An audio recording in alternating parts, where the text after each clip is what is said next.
Hi, I'm Sarah. And I'm Candice. And welcome to Don't Start. And as we like to say, don't start. Candice, save it for the show. Exactly. So let's get to it. Hey, girl, hey.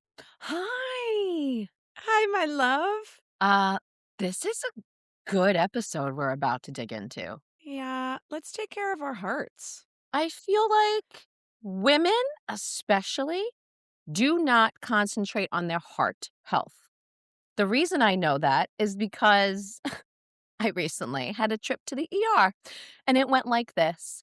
Candice goes into the ER and I was like, I'm having a hard time just just breathing, catching my breath. I think I'm fine, but my husband's pushing me to come, so I'm here. And the guy, the beautiful physician at the ER was this little short dude, and I couldn't see his face because he had a mask on, but I saw his eyes, and his eyes got so big and white, and he was like, well, that's probably a heart attack. And I was like, wait a minute, that is a very aggressive statement. And he said, well, women have no idea when they're having a heart attack. Yeah. It's like men. And I thought, is that true? I had no idea, but apparently that is. Like, we literally, angina to us could be a heart attack.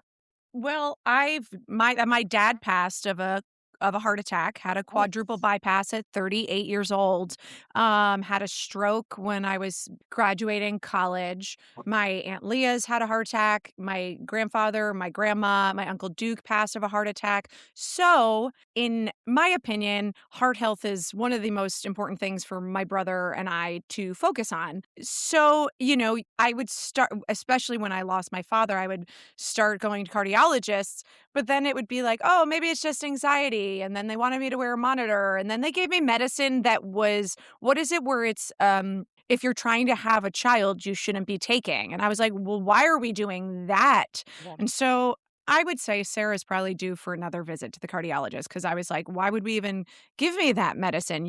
I'm a woman, and I was like, a couple of years ago, early 40s. Why wouldn't that be a discussion? But it's a very hot topic. It's a very heavy topic, but the woman that we have on today does it with humor and honesty. She's a heart health advocate, a wellness entrepreneur, and she improves her health specifically by giving us all a kind of a glimpse into it with humor and hard work. She's faced multiple health challenges. I think she's had 2 heart attacks and went back to work and had a stroke. Same. I loved some of the quotes that I read online. Some of her most proudest milestones have been surviving and thriving, turning my stroke into a 6-figure business, being recognized by Oprah, launching a media company, achieving over 1 billion impressions on social media, raising kids who say their mama refuses to settle, and proving that success does not have an age limit, a size limit, or need a permission slip. So I know that I am just so beyond honored, thrilled to have ShantaQuilette DeVille on our show. And let me tell you, she just recently got her PhD, so we call her Dr. ShantaQuilette. Oh my God, I love this. I also wanted to give a shout out that she's also the founder of the Pink Peppermint Project. It's a nonprofit dedication to supporting women facing critical health challenges. You know me, I love that she's spreading information through humor. That's so big for me because I don't retain it if it's too heavy. I literally don't. I get too nervous. I kind of tap out. It's definitely something I'm working on. So when I was on her social media going through some of her videos, I love that she's delivering us really good information about our health through humor. And that's something that I strive to do. You can also find her on the New York Times, Forbes, NBC. I mean, she's been everywhere. Sarah, do we get to call her Dr. S? What should we call her? I love that we always try to shorten everybody's doctor's names. Do. But we got it. ShantaQuilette, we'll have to see what she likes to go by. You ready to bring her in? I want to shorten everyone's name because every doctor I have ever had, every doctor, all my doctors, health, fertility, whatever it is, I'm always like, Dr. F, Dr. B, Dr. S. And it's like, Candice, stop calling us that. All right. But we're going to Well, let's bring her in. I'm ready to make my heart healthy. Let's do it. Hello there. Yay! Dr. ShantaQuilette. Wait, can you just make sure that we're saying it correctly? ShantaQuilette? Yes. What a gorgeous name. Thank you. Thank you. How did mom come up with that? Oh, it's so bittersweet. So it was going to be my cousin's, I think it would have been my third cousin's name. And her mom was killed in a car accident before she was born. And so my mom gave me that name. So she was actually 9 months pregnant. So her mom was 9 months pregnant and she was killed in a car accident. Oh Oh my my Yeah. goodness. Yeah. God. So So and You're my keeping her you're keeping her legacy alive. keep her legacy alive. Well, you are a doctor. When did you get your PhD? So basically I went through a course, and so basically Yeah. it's a hybrid. It's like Love I'm it. honorary, but Oh, I love it. It's yeah. not honorary to us. You are a doctor in everything you do. We That's are an honor. so honored that you're joining us Thank you. today. I Yeah. want I to know, appreciate can I call you Dr. S? Because I want to shorten everyone's name. Is that something we do? Yes, Have you, Dr. S. have you ever been called Dr. S? I've never been called Dr. S. I've been called Dr. Q. Oh, we'll do Dr. Q. Yeah. I was just telling Sarah, every doctor I ever meet, I'm like, I always do Dr. M, Dr. S, Dr. F. I'm like literally shortening everyone's name. Dr. Q, I'll tell you. Dr. Q, the first thing I want to say is thank you, because I just said to Sarah, I'm the type of person that I don't retain important information if it's said to me in a way that's very scary or very heavy. And I feel like, obviously, being a fan of your social media and following you, you deliver things through humor and grace and love. And it makes me feel good to learn about it versus totally scared. Is that something you Yeah. realized is working for social media? Or is that, I have a funny feeling it's you innately, but is that how you feel like you learn things? Yeah, it's me innately. I've always had a way of being able to deliver hard news. Of course, I worked for the IRS for about 14 years, and so I worked as a revenue officer. So bad news came daily, right? You're Not used for to me, it. but for the people I was talking to.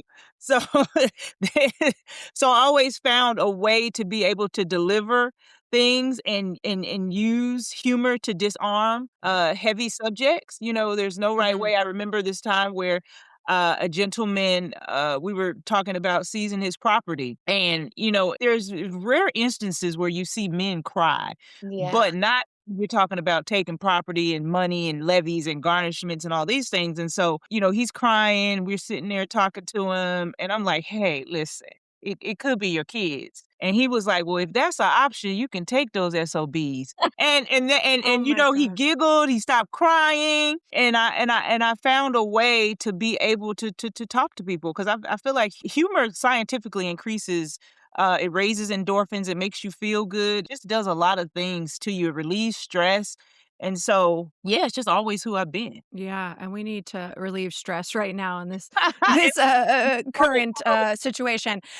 So I would like to discuss. I lost my father to a heart attack, and the Schreiber family, we would say, have bad hearts, or they love too hard, is what I would say as a joke. I like. It is a very sensitive subject to me, and the fact that you're bringing light to it. Can you tell us about your story? Yeah, so nobody plans for a heart attack. Nobody wants a heart attack, right?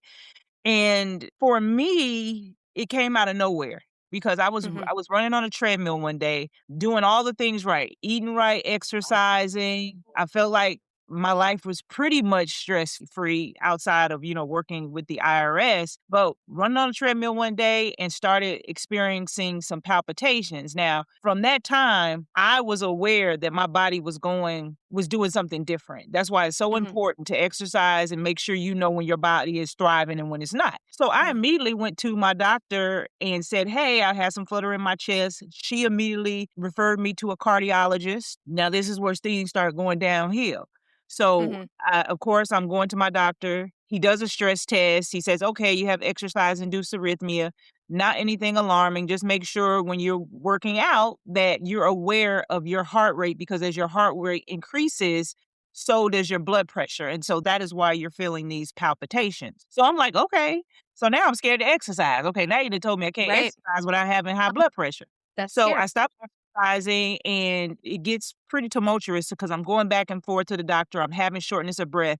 8 years I'm dismissed. 8 years I'm told that it's stress, drink some water, you're too young. 8 years. That 8 is years, Yeah. you're too young to have heart issues. There's nothing wrong. But at this time, I hadn't gotten any other minimally invasive test Yeah. outside of the stress test, right? And so one warm summer in 2018, while I'm going out collecting taxes, I start feeling like shortness of breath. I start feeling tired. I start feeling like I'm coming down with flu-like symptoms. And so that's what I thought was going on. I was coming down with the flu because after being gaslit so long, you start gaslighting yourself. So Yes. 2 weeks I Right. was experiencing a heart attack. Wow. The day that I went in, I actually went to work that day, told my coworker that I was gonna go home. She pissed me off, and so I was like, "I'm going." I said, "I'm going home, finish my work at home," and so Mhm. that's what I did. And I had been telling my husband about these symptoms, throughout the duration. And he kind of was like the same thing, you might be doing, you've been out in the field, it's hot, you might be coming down with the flu. And my husband at the time before he retired, he was in air traffic control. So he's like, "Hey, I'm getting ready to go to work. If I go to work, I can't just, Yeah. leave if something's wrong." And I'm like, "Oh no, I'm fine. My daughter was home from Yeah. college." I was like, "If I need to go to the doctor, I'll go." So he left. My soulmate, my heartmate, he immediately, as when he got pulled up into the parking lot at work, he called my daughter, and he said, "Go ahead and take your mom to the hospital." Oh boy. And he's text message. I looked at the text message. He said, "Hey, how are you doing?" I said, "I'm doing fine." I said, "I still feel the same. I still feel tired." And that was one of the symptoms that stood out. I was extremely Yeah. tired to a level that I had never been tired before. I said, "I'm still tired, but I assure you, if I need to go to the hospital," being hard headed, "if I need to go to the hospital, I'll go." So my daughter comes downstairs, opens the door, said, "Mom, are you ready?" Immediately, I started getting a pain on the left side in my jaw, down my Wow. neck, down the left side of my arm. Yes, I immediately told her to, I said, "Hey, yeah, let's go to the doctor." She drove me to the hospital, which is probably about an 8-minute drive. I was feeling light chest pain, nothing alarming, nothing crashing. But when I got through the emergency room doors, I started vomiting. And they say Ugh. Yeah. that is the last stage. That's how you know. But even still, I was throwing up. I went back, they did an EKG. They said that it was probably the EKG was a little abnormal, but that was probably because I was nervous and all these things. And one key thing that you always have to pay attention to is when you go into the emergency room, make sure that you are very specific with your symptoms, because as soon as I started throwing up and I came in and they asked me what I was Yeah. there for, I said I had flu-like symptoms. I think I'm coming down with the flu. So Ugh. once I didn't say I think I'm having a heart attack. I just said I think I have Right. flu and my chest is hurting. And they did the EKG. They sat me back in the waiting room with a little Oh. wristband. And Oh my goodness. then I start feeling the pressure. I start feeling pressure on my chest. So I told my daughter, I said, "I feel like somebody is stepping on my chest. I feel like I can't breathe." And the triage nurse heard me because I was right at Mhm. the edge, and she got up and she said, "What's going on?" I said, "I feel pressure. I feel like somebody's stepping on my chest." Wow. They immediately gave me a nitroglyceride, took me back. I stood back there for a little bit. They took some blood. The doctor who first came in, the ER doctor came in. He looked at me. He was happy. He was jovial. He was asking me questions, asking me about my family history. I'm like, "Hey, everything is good here. I've been having these, pains every now and then, but they're Right. saying nothing's wrong. But I think I'm coming down with the flu." So he's like, "Okay, we're gonna get your blood work, and we'll let you know what's going on." Oof. My blood pressure gets really high for Yeah. a moment. I think maybe about 20, 30 minutes, he comes back in. But this time when he comes back in, his mood has totally changed. He's no Uh, longer smiling. He's no longer engaging with me. He's just kind of which is listening to so my scary for it's you, so scary. right? You recognize that, so Yeah, that's I recognize freaking you that. out. Yeah. Like, why can't we happy no more? Right? So Mhm. maybe about 5 seconds after that, another doctor comes in, a tall doctor, but it says vascular. It says vascular on his jacket. But me, because I'm in denial and I'm happy, I'm like, "Oh, he must be in training." So this is what I'm thinking now. I said, "Oh, this is a training. This is Right. the orderly."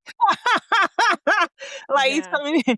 He's training. And doctor grabs me by my hand and he says, "Miss Carter, can I ask you something?" I said, "Sure." He said, "What took you so long to come here today?" Oh my And gosh. "What do you mean?"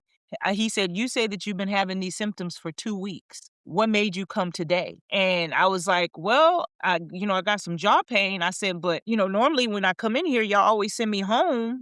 I get Yeah. a tramadol and a pat on the back. I didn't think anything was wrong." Yeah. And he was like, "Well, I don't want to scare you." So he said that, I'm like, "I'm scared." He's like, That's right. You're having a heart attack." And immediately I look just like you.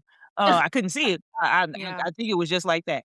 And I remember looking over to my daughter at the time who was Yeah. 19. I looked over at my daughter and she was just Yeah. looking and I could see her eyes water and we like all quiet because in my mind I was like, I told y'all. And now, and you hear Yeah. heart attack, like I really hadn't known anybody to have a heart attack. Everybody I known that had a heart attack was dead. So that was the thing. I was like, okay, now I'm about to die. My daughter's here. What am I going to do? And so Yeah. it seemed like clockwork. My husband called Oh, and he's thinking the same thing. So he's like, oh, they're gonna give her a tramadol. She's all right. So my daughter has it on speaker. And he's like, and he calls me mama. So he's like, where's mama? What's mama doing? What they say about mama? And Naira said, it's her heart. I He said, huh? They said it's her heart. And I remember he didn't say a word. Like it was just like what is going on? And so Mhm. immediately I was one of the funniest things I remember saying, I said, so do I get to stay?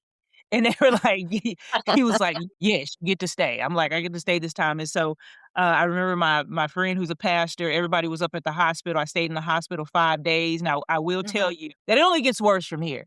So I go in, I get an echocardiogram. My doctor, who is just so happens how the universe works, is Yeah. that the doctor who's the floor doctor on my cardiac floor is my cardiologist. My cardiologist Oh. does all the dismissing, all that there's nothing wrong with you. wow. And he literally came into the room with my doctor, Oh with my God. family as my witness, and was like, Yeah. nothing's wrong with her. Her heart looks good. This is mild. Mild.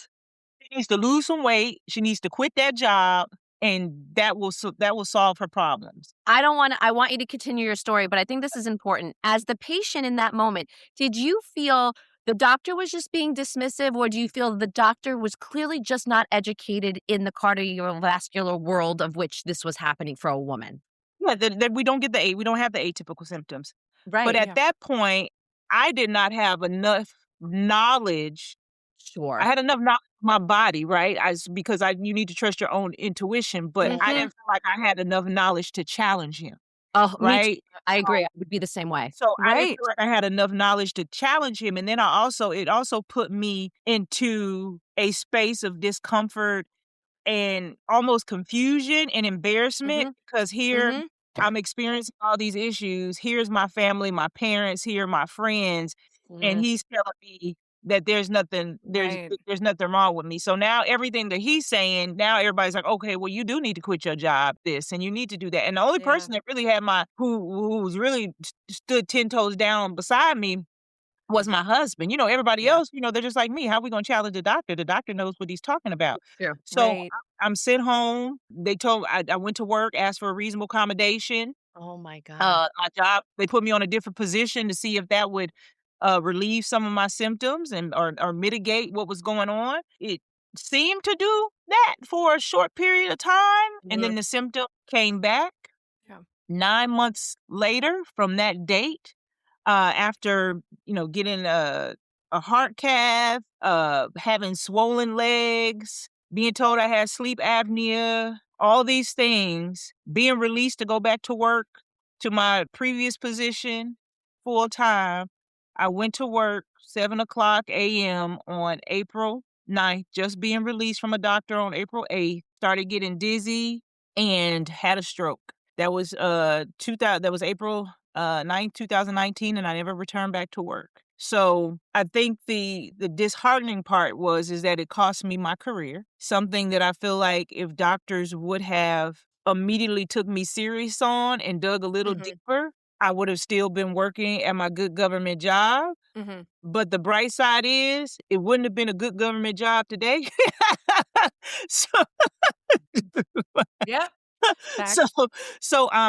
I'm grateful. I'm Mhm. grateful that I'm in a position now where I can educate and tell my story and also make Yeah. sure that women are seen and heard and that they are also active participants in their own rescue because a lot of that, I feel like if I would have been knowledgeable, I would have trusted my own intuition. If I would have went to the doctor or if I would have changed doctors or demanded, Yeah. more tests, the situation would have changed. But I also think that destiny is destiny and what's Yeah. supposed to happen happens.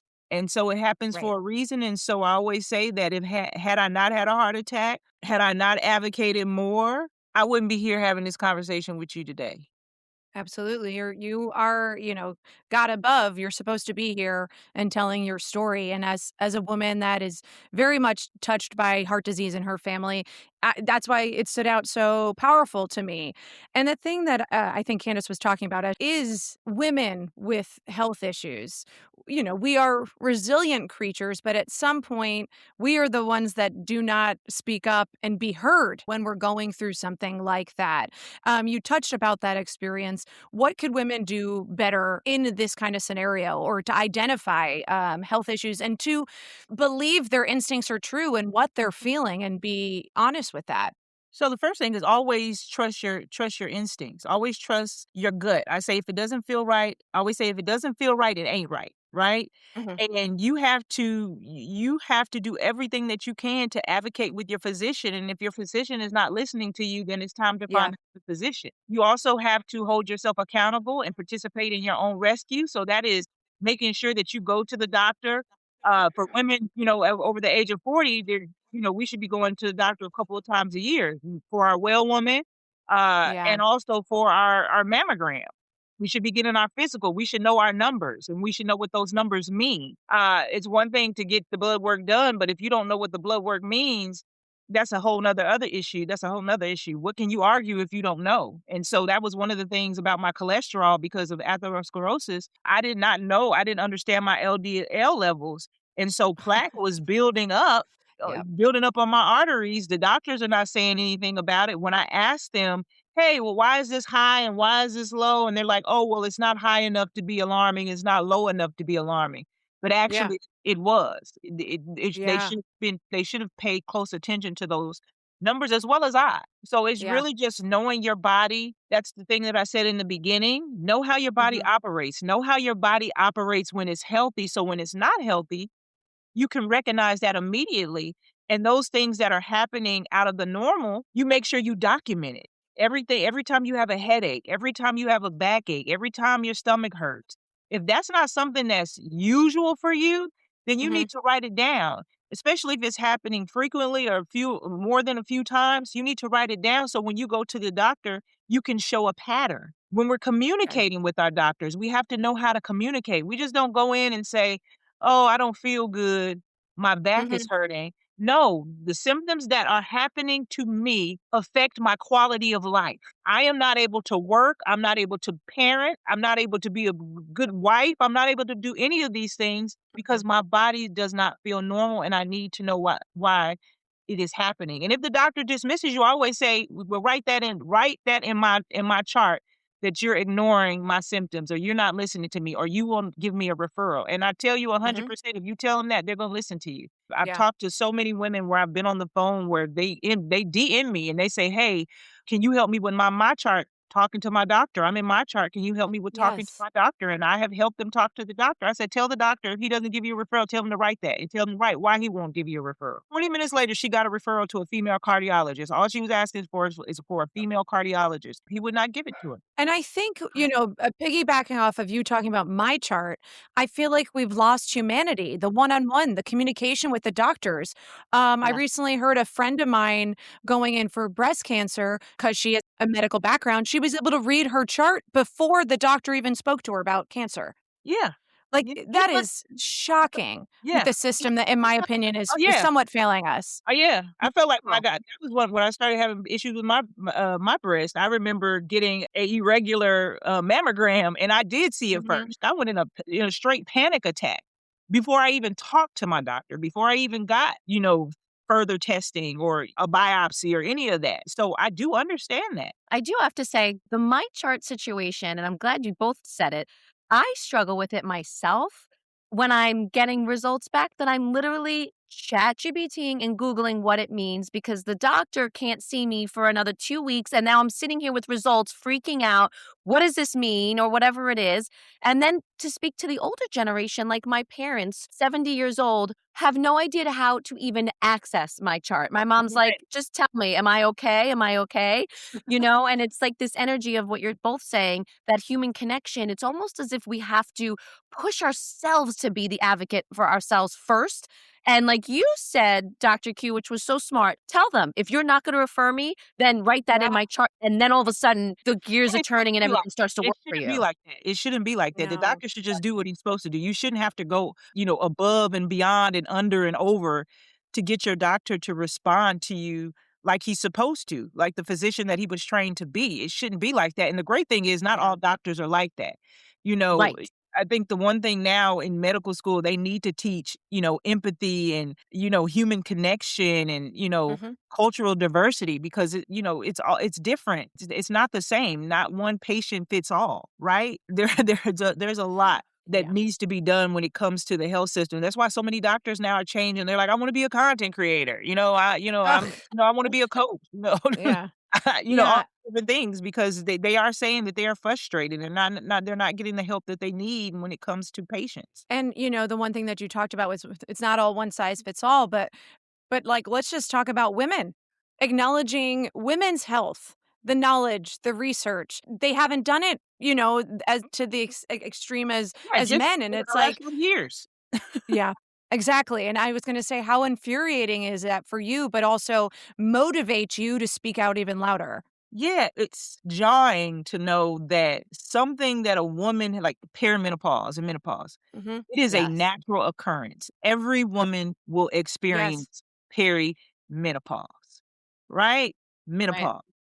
But it's so hard to get the medications, it's so hard to get the testing, it's so hard to even address your symptoms with the doctor. It's crazy. It's crazy to say the least. I'm so grateful now that the conversations are being had and now, the conversation Yeah. is advancing. More women are feeling seen and heard and talking about their symptoms and talking about what they're going through Mhm. because you don't have to suffer. You don't have to suffer. No, I was just going to say the term, Sarah and I laugh about this a lot, but the term perimenopause, don't you feel like people throw that out left and right and they're like, it's perimenopause. And I'm like, are we going to toss this We're normal? claiming everything. Yeah, We're so claiming everything is now that's the thing. perimenopausal. It has its pros and its cons because Right. you don't wanna go to the doctor and say that I'm having heart palpitations.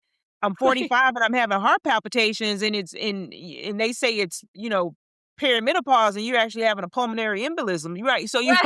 you wanna that's why it's important to pay attention to your symptoms, be able to have a conversation with your doctor. Is it moody or am I just is that just me? They always say that. Yeah. Is it Help Son me, always Dr. says that. He says, Am "Well, I what was just going moody? on in your 30s? You had a bad attitude in your 30s. What was that?" Well, I don't know, What Dr. is Q. Maybe I've just been moody my whole life because right, there's moments where right. I'm like, is this normal that I'm feeling like a bit of rage right now and nothing is happening? Is that Right. perimenopause? I feel Yeah, like my husband learned that word and it got shot at me the other day. And I looked at him and I'm like, do not be using that term to me. right, like, they weaponize it. Yeah, wild. Can I ask you this? What do you say to the people that say, I just can't find the time. I can't find the Mm. time to go to 4 doctors a year. Can you find the time to plan your funeral? Can you find Oh, the write your obituary? Yeah, Dr. Can you find Q. the time to do that? Because somebody will yeah. be doing it for you. So my thing is that lipstick looks better when you're alive. It doesn't look good when they dress you up.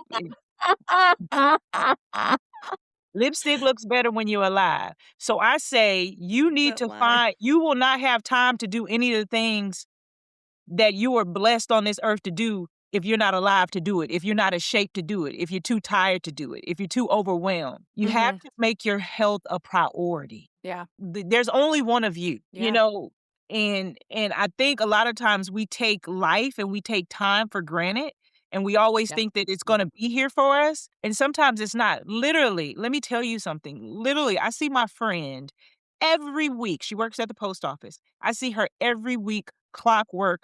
Thursday, I go to the post office and pick up my packages from her. We laugh, we talk. Monday, she passed away. Oh my God. so Monday, sorry. she passed away. Sorry. I called a friend to tell her that she passed away. She said, I just saw her yesterday.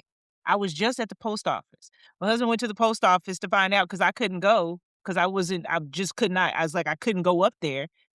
But he said that they said she was smiling, she was full of joy, and she went home and she did not make it to work the next day. That is how important life is. That is how important time is. So if you feel like your body is not operating, if you feel tired, if you feel sick, if you don't feel good, you're going to have to stop. You're going to have to, the bills ain't going to get paid either way, whether you That's go to right. work or if you're dead, right? Okay. So you need to stop, make the time, take some of that PTO, take a sick day, and go to the doctor. Yeah. Go to the doctor. It is so important.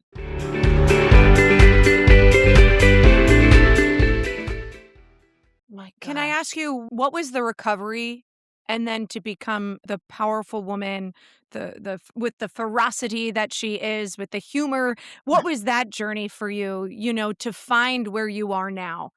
Where you are mentally, So it going was through all that. yeah, it was very hard, very difficult. Because as I spoke before, my career, I lost my career, something that I valued very much. Course. Very something that I took a lot of pride in. And Yeah. so for it to be snatched away, for doctors who were advocating for me, as I see now, I didn't feel like I was being advocated for when they told me that I would no longer be able to be the same. I no longer be the same person. I no longer could operate Mm. in the same formality in that job, which I couldn't see. I was in total denial. But it took a lot of clarity. It took a lot of accountability. It took a lot of self love. It took a lot of psychiatry, Mm. psychology. Oh, yes, I'm with you. It took a therapist. It took a lot to get back to where it took a lot to get to this place Mhm. because I was still hanging on to a space or to a person that no longer existed. The Mm. old ShantaQuilette, the pre-stroke ShantaQuilette had done all the work. She had did all the things that she needed to do. Now it was this new person who was now Mhm. evolving, who was now growing into her purpose, walking into her purpose. And so I realized that I was the CEO of my health. I was the CEO of my life. And Mhm. it didn't matter to me anymore how people saw me. It was about how I felt in everything that I was doing, how I felt when I woke up in the morning, how I felt when I put on clothes, how I felt when I looked in the mirror. Those are the things that mattered. So once I started putting myself first and not worrying about what everybody thought of me, what everything looked like on paper, I wasn't concerned about my accolades. I was just Mhm. concerned about living my purpose, living out Mhm. my dreams, doing everything that I could do before God says my time is up. And so that was what was clear to me. I wanted to do everything on this earth and be happy while doing it until my time was up. And doing it, and we value time. They say time is the greatest commodity, but I believe sovereign time is the greatest commodity. So doing the things when I want to, how I want to, when I want to. Yeah. Ugh. So, it's so powerful to hear you say that because I think a lot of people, when they go on a health journey, as you just described, it takes a lot to get to the position you're in now to really talk and say, this is what worked for me. This is what I want now. This is the new person I am. Because I've been through a sort of health journey as well, but it's the same. I think it's the same for everyone. There's the Candice before the health journey started, and there's the Candice after, right? And it's the same thing. It's the Dr. Q before and after. And you start to realize, okay, I'm now this new person. But I think it takes a lot of strength for someone, especially like you, who's been through so much, to then come out and do everything you're doing, which I love. But I love that you're also saying, be your own advocate on top of go to the doctor, which I don't Yeah. think a lot of people stress. I think a lot of people go one way or the other. They're saying go to the doctor, or they're saying be a health advocate. Doctors don't know what they're doing. You're saying combined everything, which I Yeah. think is so smart to do and so wonderful to share that with people because even me myself, I didn't always do that. I was more like doctors don't know what they're doing after I've been misdiagnosed a few times. And then I was like, wait a minute, I have to take everything in, right? And for someone like me who is a health advocate for themselves now after all this time, and obviously someone like you, how would you tell our listeners and people that follow you, how would you tell them to be their own health advocate? What are ways that we can do that? Because I sometimes struggle with that. Yeah, it goes back to what I said earlier is being the CEO of your health and being accountable for you, making sure you know your numbers, make sure you make your doctor appointments a priority, making sure you ask questions. Yeah. Making sure when the doctor gives you a list of things to do, that you do it. A lot of times the doctor tells us all the things that we need to do. Sometimes we just don't do it. We have to put Yeah. ourselves first in everything. There's pampering and then there's self-care. Pampering is getting your nails done, getting your hair done, That's a good point.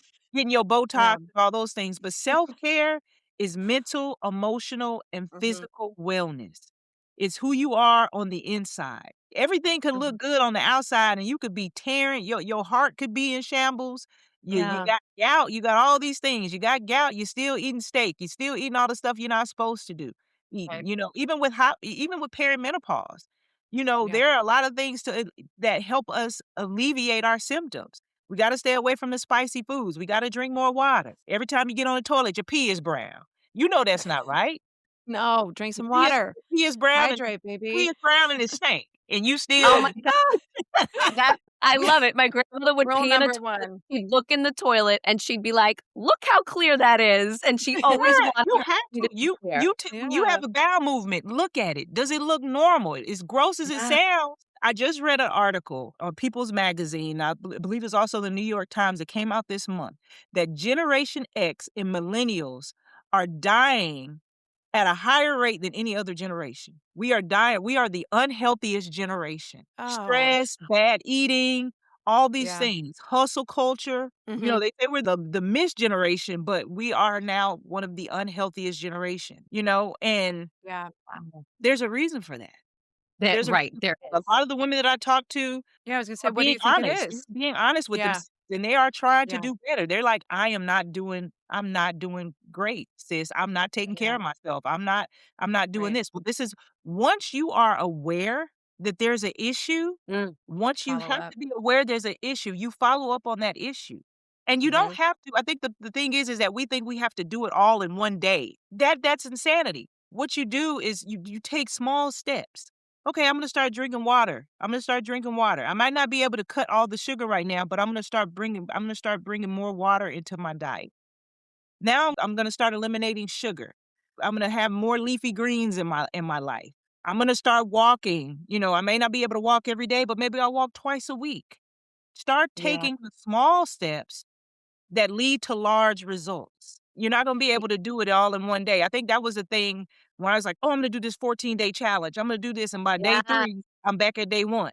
Day 5, I'm back at day 1. Day That's right. 14, we waiting the next year. We can't do That's it. You know? And I feel like my mom is an older generation than us, but she comes from the generation of like crash diets or giving up. And then it never worked. Right. It never worked. And you were always back at day 1. And it is so stressful, but that's such a good point. Celebrate the baby small steps. Just You're right. celebrate I don't do that enough. I don't think we do that enough as people in this world, in this society where everything is just self gratification or gratification immediately. It has to be immediate. Yeah, And it's like, everybody wants immediate gratification. Make the change. If your pee was brown last week and it's clear today, celebrate. I Celebrate. love Yeah. it. When you go get your blood work, celebrate. I do that. Yeah. In December, the doctor for the first time in my journey since, how I guess maybe 35, 36, I went to my neurologist. They did all my blood work. And this is the first time that my doctor actually didn't come in the room. It was the nurse practitioner. And he said that my blood work was the best blood work, not the best blood work for me being a woman, a Black woman, my age, the best blood work that he had seen in his office all Oh month. my. Oh Oh my my goodness. So then God. I have to ask you, what did you do Okay. to change your routine and regimen to So be the best blood work? So it was all, Congratulations. We're celebrating. yeah. So, I mean, my goodness. I lost 160 pounds through, oh my You. gosh, 160. I lost 160 pounds. I had gotten into type 2 diabetes. I had already had a heart attack and stroke. Had gained additional like 75 pounds after I had gained all this weight throughout my health journey. And once I got off of GLP-1, the doctor, I was relying on the GLP-1 to suppress my appetite, but I also had changed my mindset. I was eating better, and they wanted to keep me on the GLP-1 in microdose, but the microdose wasn't working. And so Mhm. um, I was like, you know what? Every time I go to the doctor, I've lost the weight, I've reversed my type 2 diabetes, but there's still areas in my blood work that I don't like, and I got to find a way to resolve this because I do have heart disease. I still live with heart disease, and so I Mhm. still have to mitigate it. And so I said, let me see what I can do. And so what I started doing is I started researching. When I had my stroke, I got certified as a herbalist, aromatherapist, a plant-based Wow. dietitian. I got all these Yeah. certifications. Love Um, it.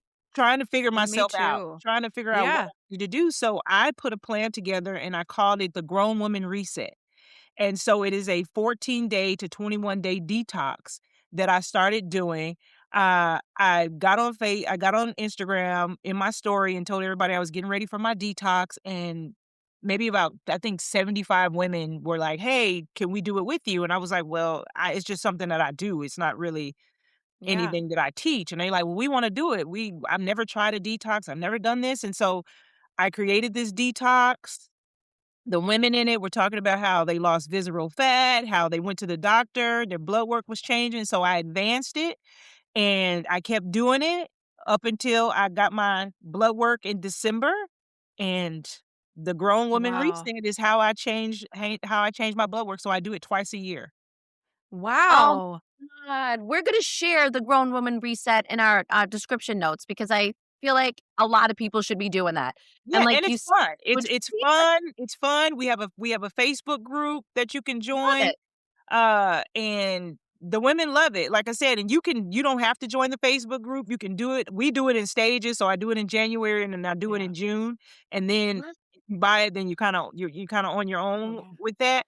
But other than that, the women are like, oh my God, I'm eating chia seeds and I had some walnut meat and they're finding ways, they're showing themselves walking and they talking about the Yeah. challenges and we don't make people feel guilty for not being able to complete it. Like, hey, well, maybe you had a bad day, just keep going. Every day's not going to be Right. great. This Yeah. is something new to you.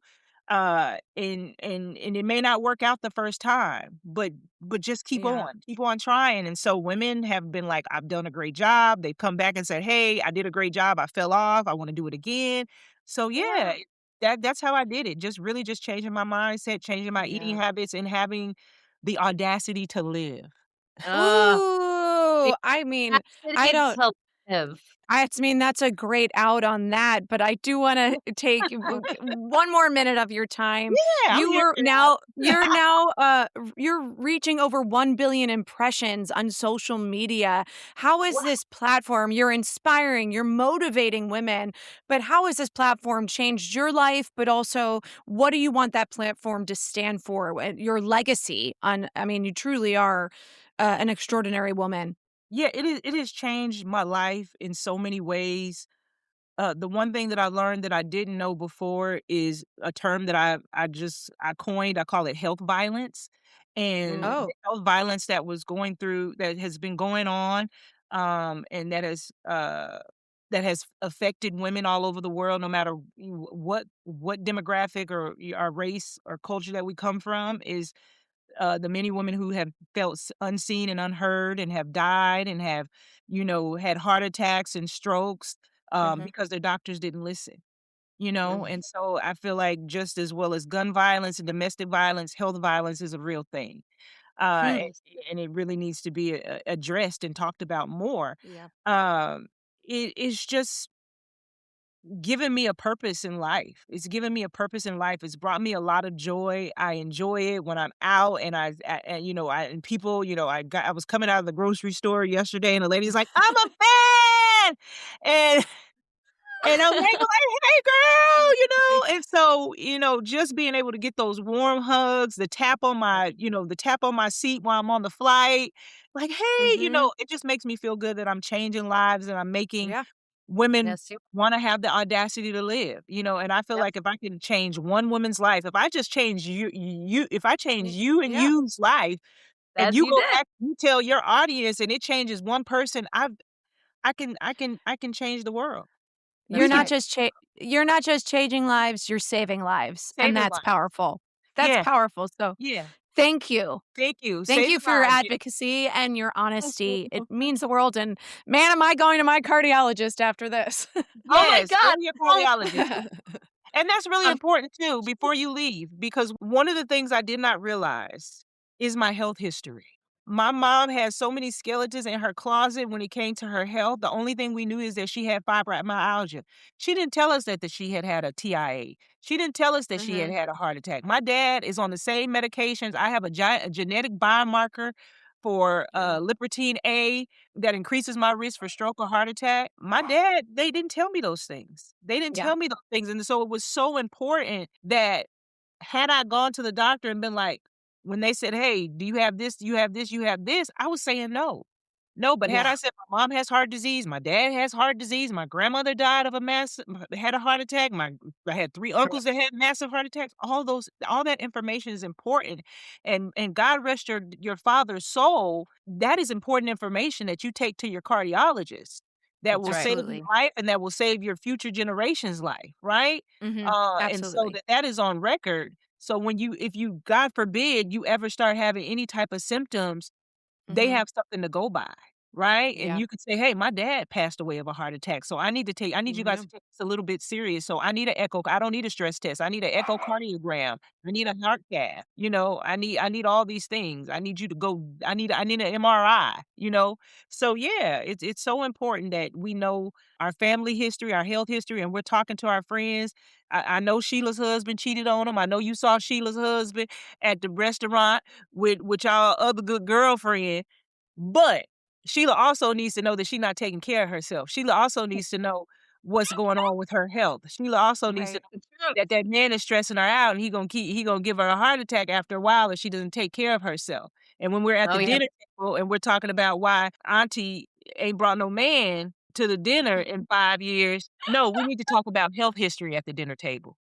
We It's need to Yeah. true. talk about how did Aunt Mabeline die? How did Mhm. Uncle Joe die? Not that he just Yeah. Yeah. died.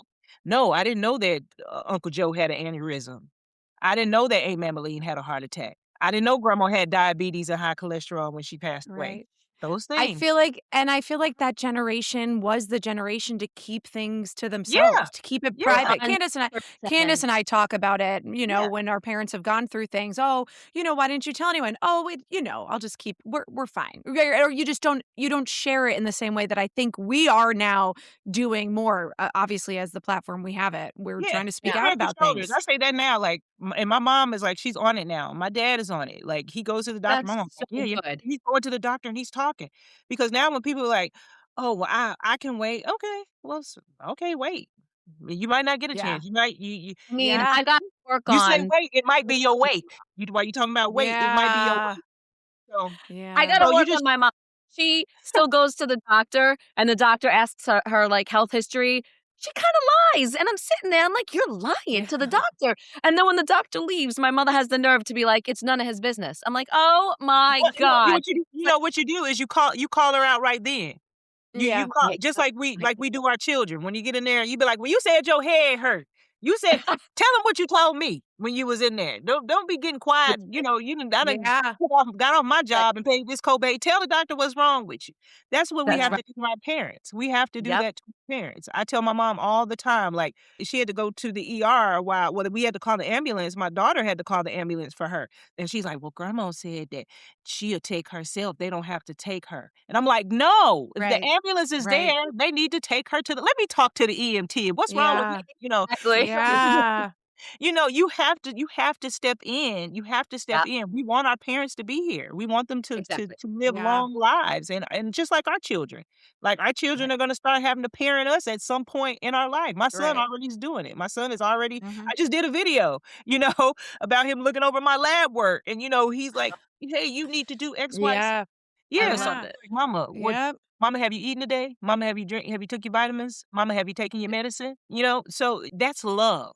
That's Yeah. right. Nobody should That's be right. in the offense of love. That's Right. right. It's hard to Oh, teach though. It's hard to because I remember a conversation I had with my dad, and we had a great relationship. But he Yeah. said, "You're my daughter. You're my daughter." I said, "Yeah, but I have a full life, and I love. It's love is a great way to put it." I said, "Dad, you got to follow up with that." Right, Yeah. things like that. But sometimes they want to keep us as the little girl that don't. She just got a bag. I'm like, I'm 40 something, perimenopause moods. Come on, listen up. What they say, stay out of grown folks' business is what they Yeah, stay exactly, in a right? child's place. My that's my mother. goodness. Yep. Yeah. Mhm. But we just have to have Well, the conversation. You just keep having the conversation because Yeah, again, it took my parents a long time to get to where they're at today, especially my dad. My dad's like, "Well, what medication are you on?" Because we have the same condition. And I'm like, "Well, they have me on yeah, 40 milligrams." "Well, why they got you on 40 milligrams and they got me on 10 and I'm older than you?" And my mom's like, "He's at the doctor," like not saying maybe her yeah, condition is worse than yours is why she's he's like, "I need more medicine. I want to make sure that I yeah, have more yeah, medicine." So but my mom, but I'm so glad that he's having that conversation and he's concerned yeah, because he wasn't having that conversation before. And so that's the yeah, important thing that he's aware and he's found a sense of right. clarity and the urgency to want to live that he's even telling other people like, "Hey, what's going on with you?" It's just a form of love. It's a form of Yeah, I love. love that. Yeah, I love that too. And the audacity to live. to Ugh. live, yeah. Live, y'all. I'm gonna have to Thank trademark you that so much. Yeah, no, you need to trademark that. right Yeah, merchandise. I love Yeah, that. Thank you so much for being here. We Okay. love that you joined us today. Thank yeah, you. Thank you. And if you'll come back in the future, we want to get some health updates and, keep Yeah, fun. yeah. I love, being able to reach peep through other hearts. Yeah. Of course. yeah. Oh, that's beautiful. What a powerful journey, a powerful woman and a powerful voice in women's health that's such an advocate, but also just such importance that we all should feel. I know I've done it where I went to the cardiologist, I did my follow-ups, and then I just forgot about it. And Yep. it's something where like you can't forget about it. And I have those times where you're like, oh, I don't feel like myself. And Home for me with what you just said. What is feeling like yourself and what is like, oh, I don't feel good? yes. We recognize it because sometimes I think as women, and I'm going to say something bold here. I don't think men do this as much as women. Women just push through. We push through. Yep. We're thinking, we're going, checklist. And, all of a sudden then it's like, oh, wait, I don't remember the last time I felt really, really good when I woke up. I'm always waking up tired. Like, I don't think we check in on that until maybe it's gone a little too far. And I love that she said, be your own health advocate in that way, because we're all here Yeah. out in social media telling people, be your own health advocate. But what does that actually mean? And that's why I wanted her to break it down. Recognize your symptoms, have a day journal, all these things. And so you can look back and be like, oh, that's what it felt like to feel good. And that's what it feels like to feel bad. Because sometimes we don't recognize it. Yeah, I think it's something even like that's just innate with women is that like when we have our period and we have cramps, we have to keep going. And I think that's just like, it's the thing that always makes me upset with when they talk about women's health. They're like, "Oh yeah, but their health is inconsistent based off menstrual cycles." And you're like, "No. That is our consistent. So that's what needs to be studied."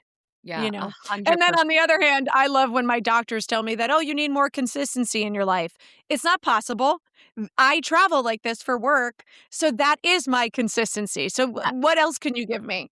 Yeah, exactly. And I think you're right. Combined what the doctors say, what we feel, and all of our knowledge together, then let's, let's have a diagnosis. Let's be informed that way versus only listening to your doctor and not paying attention to yourself. Like we have to have a team of health advocates. And I also really need to do what she said, which is go to the doctor and then like go through all of my blood work. I don't think I've done that in a while. Yeah. No, I did it last year. I got to do it again. I'm Oh, due. I'm I'm due. We got to start. Don't start. No. Let's start. We got to start. She had some really great one-liners. the audacity to live, baby. Yeah, let's do it. All right. Mwah.